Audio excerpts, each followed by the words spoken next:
Sementara itu pemirsa, praktisi hukum di kota Surabaya prihatin atas putusan bebas Majelis Hakim Pengadilan Negeri Surabaya terhadap terdakwa pembunuhan Gregorius Ronald Tanur. Saat dikasasi nanti diusulkan agar polisi dan juga jaksa melakukan otopsi ulang terhadap korban untuk bisa memperkuat bukti dan juga meyakinkan Hakim Mahkamah Agung. Keprihatinan mendalam disampaikan praktisi hukum Sahlan Azwar terkait putusan bebas pada terdakwa pembunuhan Gregorius Ronald Tanur oleh Hakim Pengadilan Negeri Surabaya. Sahlan Azwar menyebutkan terkait putusan Hakim PN Surabaya yang memvonis bebas terdakwa pembunuhan Ronald Tanur ini tidak lepas dari peran jaksa penuntut umum yang menghadirkan barang bukti tidak kuat. Selain itu, penyidik kepolisian juga tidak memberikan barang bukti kuat pada jaksa. Karena itu dirinya meminta tidak hanya hakim yang diperiksa oleh Komisi Yudisial, melainkan jaksa dan polisi juga harus diperiksa oleh instansinya masing-masing. Tak hanya itu, dirinya meminta untuk kasasi nanti jaksa dan penyidik untuk melakukan otopsi ulang kepada korban pembunuhan karena otopsi sebelumnya dinilai meragukan. Otopsi ulang ini untuk meyakinkan Hakim Mahkamah Agung jika korban tewas karena dianiaya bukan karena minuman keras. Ada korban yang sudah terbunuh dan saat ini sudah dikebumikan, namun tidak ada pelakunya atau pelakunya itu tidak terbukti.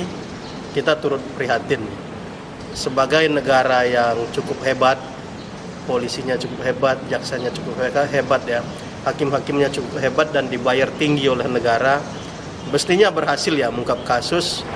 Apalagi di zaman sekarang cukup canggih, CCTV ada, semuanya ada, mestinya gampang sekali untuk diungkap oleh aparat-aparat penegak hukum kita. Kita cukup sayangkan seluruh aparat hukum terkait ini, kenapa begitu kurang bagusnya mengungkap kasus ini, sehingga terjadi kesimpang siuran. Kita tidak hanya melihat pengadilan atau hakim semata ya dalam kasus ini, karena penegakan hukumnya ini kalau kita lihat itu ya berhasil nggak semua menghadirkan bukti-bukti yang diinginkan, sehingga kenapa endingnya itu keyakinan hakim itu tidak muncul. Apa sebetulnya alat bukti yang dihadirkan oleh jaksa, apa sebetulnya yang disidik oleh kepolisian, sehingga kasus ini kan hakim memutus bebas karena beliau tidak yakin atas bukti-bukti yang dihadirkan oleh jaksa. Jaksa kenapa menghadirkan bukti-bukti juga yang tidak bisa meyakinkan hakim.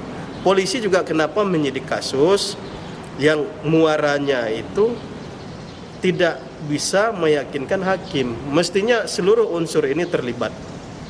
Kalau ingin memeriksa, kalau ingin mendalami lebih detail kasus ini, saya menyampaikan semua yang terkait dengan kasus ini harus diperiksa, baik itu dari pengadilan, hakim, maupun dari kejaksaan, bahkan dari kepolisian.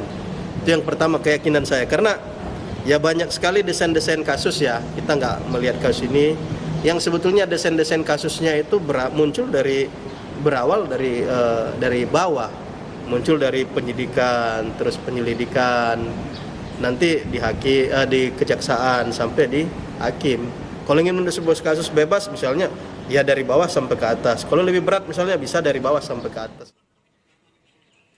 Diharapkan dengan pemeriksaan terhadap semua pihak yang terlibat dalam kasus ini, mulai dari hakim, jaksa, dan polisi, serta melakukan otopsi ulang kepada korban pembunuhan, kasus ini bisa dibuka secara terang benderang sehingga bisa memenuhi rasa keadilan kepada para pihak.